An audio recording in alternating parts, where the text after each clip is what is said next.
Charter Local Edition. I'm Brad Pomerance in the Inland Empire today, and we are joined by two very special people, if I may say. They are with the County of San Bernardino, Diana Alexander, Phalos Haire. Diana is the Director of Preschool Services for the County of San Bernardino. Phalos is the Assistant Director. What a great job you have. Yes, what an absolutely phenomenal job. I had preschoolers. They're older now. You have a preschooler. I do. Tell us a bit about the work of the Preschool Services Department in San Bernardino. Oh my gosh, there's so much to say. Yes. We serve probably upwards of 6,000 to 7,000 children and families. And it's so much more than what the word implies. You know, people hear the word preschool and they think daycare, babysitting, that kind of thing. And not to minimize what daycare and babysitting does. But not only do we provide the academics for our children to prepare them for kindergarten, and by academics, I mean our academics are aligned with Common Core, and I know you've heard all about Common Core. But we provide the academics for our children. We also provide nutrition, and we have special nutrition programs to make sure they're getting the nutrients they need, not just junk food. We provide programs that help them with obesity for our children who are overweight, for our children who are underweight. We do programs that help them get their immunizations, get a medical home. Language services? We ESL do services? it all. We do it all. How does someone qualify, I can ask you, Phalos, for a seat in a County of San Bernardino preschool program? It's a number of ways. Primarily low income, so Okay. we take low income first. We have children with disabilities. That's a high priority for the Head Start program that we administer. Are your programs Head Start exclusively? We also have some First Five funded programs. Okay. We have state, California State preschool programs. So you have 43 and programs. early Head Start. So you have 43 programs. 43 sites. Sites. How many, do each of them have an element of Head Start or an element of early Head Start or an element of First Five, or are they divided up?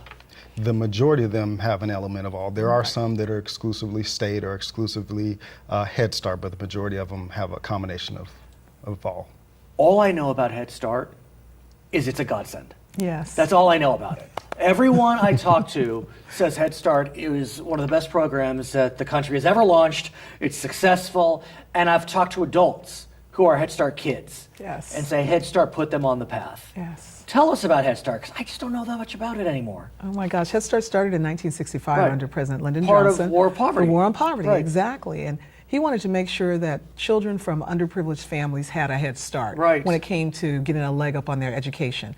And he knew that in order for our country to be great, we needed our children 0 to 5 to have a right foundation so that by the time they hit kindergarten, most likely it was going to propel them to go through school, graduate, hopefully go on to college, and then become contributing members of society. Because I have learned, Phalos, that so much of someone's academic success in high school really started in preschool.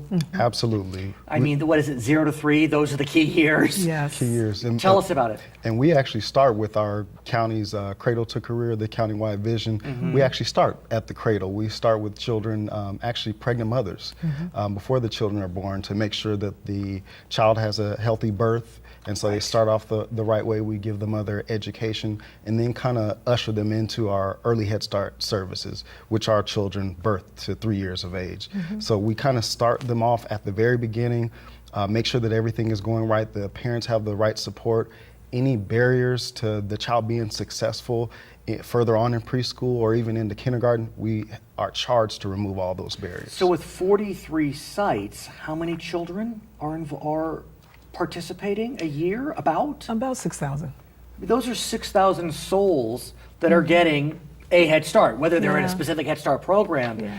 Because if one gets to kindergarten and one is not kindergarten ready, the dominoes start to fall. Absolutely. And they're falling in the wrong direction. Absolutely.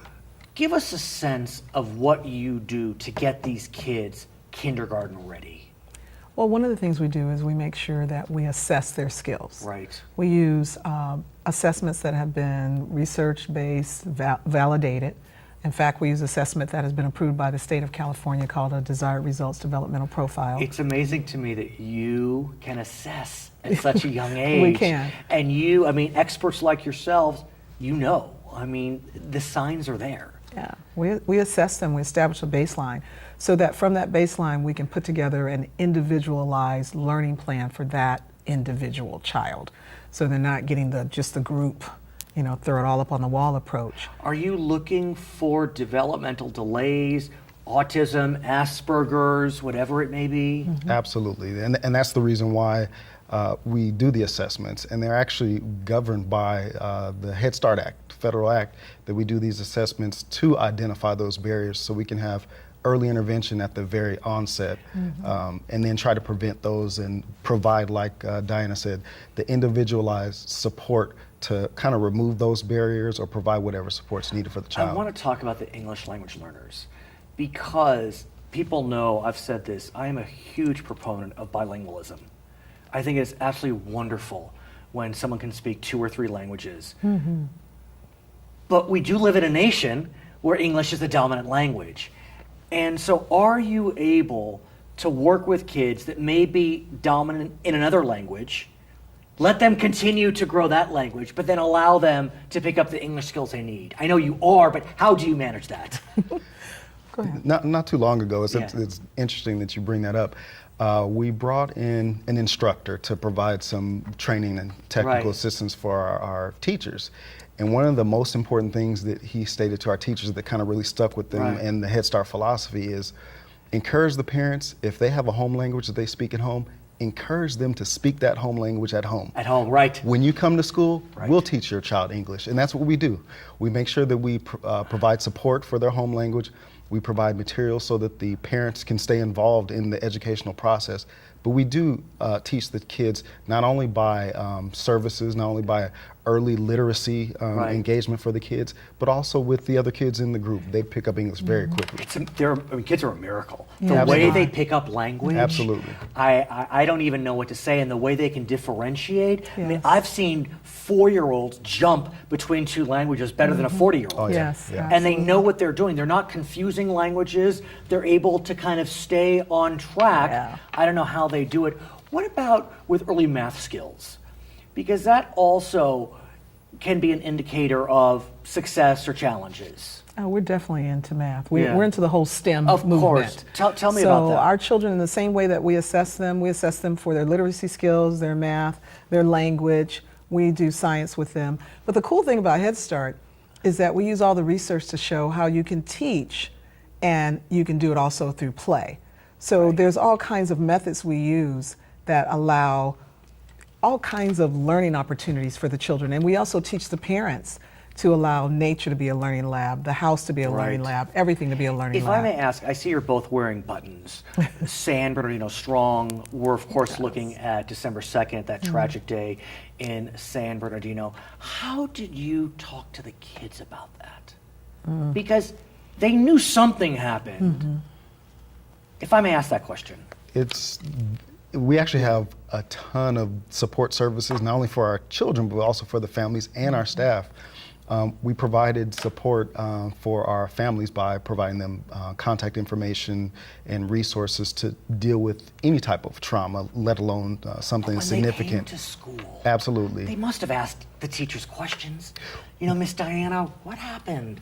Well, what we have for any type of community trauma that happens, we actually have a program that's funded through the Department of Behavioral Health called our TLC program.